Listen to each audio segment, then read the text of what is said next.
Bonjour Sophie Ollier-Demas. Bonjour Julia. Alors il y a quelques années, vous avez totalement changé votre manière de vous promouvoir en pensant en termes de marque. Vous avez plusieurs marques. Qu'est-ce que ça a changé pour vous? Ça nous a permis de rendre véritablement lisibles les offres par rapport à, notamment au positionnement des clientèles. On ne vient pas chercher la même chose en Bourgogne, dans les montagnes du Jura ou dans le massif des Vosges. Et ça fait véritablement partie de nos choix stratégiques d'avoir positionné ces trois marques de destination pour des clientèles qui sont situées en dehors de la région Bourgogne-Franche-Comté. La région Bourgogne-Franche-Comté, c'est une région administrative qui, quelque part, on communique Bourgogne-Franche-Comté quand on parle à l'habitant à travers un concept qui s'appelle « Sortez chez vous », qui est né pendant la crise sanitaire, et en tout cas à la suite de la crise sanitaire, pour inciter les habitants à redécouvrir leur région.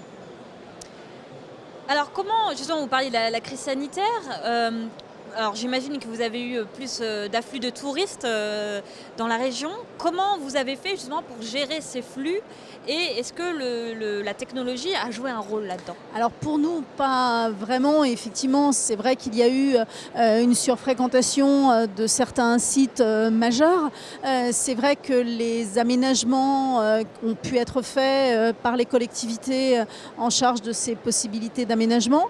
Mais c'est vrai qu'on essaye en tout cas de ne pas communiquer, en tout cas à l'occasion de nos campagnes de communication, sur ces sites dont on sait qu'ils sont surfréquentés. On ne les mettra pas forcément en avant pour justement éviter cette surfréquentation et tous les risques de cohabitation qu'on peut trouver entre l'habitant et le touriste qui parfois peut être un petit peu tendu et en tout cas complexe sur le territoire. Est-ce qu'on peut parler de stratégie de démarketing? Alors on peut l'envisager en tout cas, mais en tout cas c'est surtout dans l'idée d'être bien respectueux, puisque dans une région comme la Bourgogne-Franche-Comté avec ses trois destinations, on a vraiment eu à cœur de capitaliser sur cette dimension de tourisme responsable et responsable également dans nos actions. C'est-à-dire que la responsabilité n'est pas qu'une responsabilité environnementale, mais c'est également une responsabilité pour accueillir le client, le voyageur, puisque j'avoue que j'essaye de bannir le mot touriste de notre vocabulaire, parce que vraiment c'est l'idée de traiter chaque client comme un ami, comme quelqu'un qui va véritablement apprécier l'offre touristique qu'on pourrait lui proposer sur ces trois destinations. Alors, la Banque des Territoires a lancé sa nouvelle plateforme, Alentour, qui a vocation à distribuer les activités auprès des établissements, auprès des institutionnels. Comment voyez-vous cette plateforme, vous, de votre côté? Écoutez, je suis attentive parce que forcément, c'est une question qu'on se pose sur nos trois destinations. Jusqu'à présent, nous n'avons pas fait le choix d'avoir de plateforme de commercialisation. J'estime que ce n'est pas notre métier.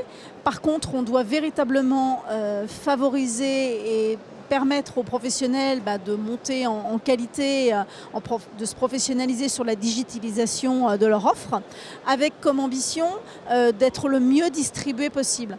Donc pour l'instant, je serai attentive à ce qui va se développer à travers cette plateforme. J'avoue avoir été toujours volontaire sur toutes les plateformes qui ont pu être développées ou tenter d'être développées à l'échelon national. J'avoue que par rapport à ce qu'on peut faire à travers nos trois marques de destination, on sera sensible effectivement à promouvoir l'offre à travers nos marques de destination. Merci beaucoup Sophie Ollier-Demas. Merci Julia.